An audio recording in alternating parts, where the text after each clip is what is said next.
you're outside of Australia, even if you do have a job offer and apply for a sponsorship visa, being a temporary visa, you're not going to be able to come to Australia. The borders are closed for anyone on a temporary visa unless you obtain a travel exemption. Now, to obtain a travel exemption, you need to be, if you have a sponsorship offer, your occupation needs to be in a certain list, and that's called the PMSOL, or the Priority Migration Skilled Occupation List. And only these occupations you can see on the slide are in this list.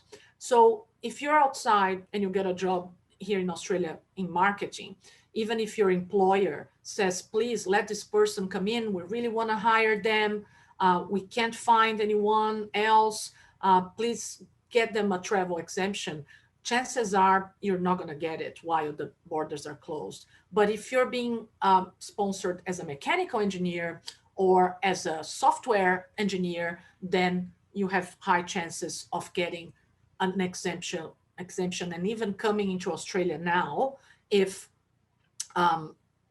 while the borders are closed.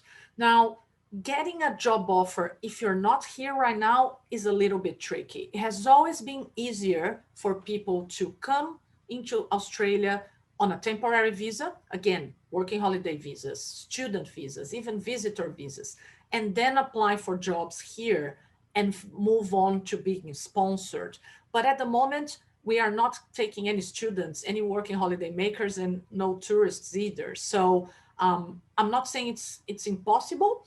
We work with an occupational therapy company here in Australia, and they're so desperate for occupational therapists that they are recruiting overseas. And we're just going to go and lodge an application for a therapist who's in the Philippines right now.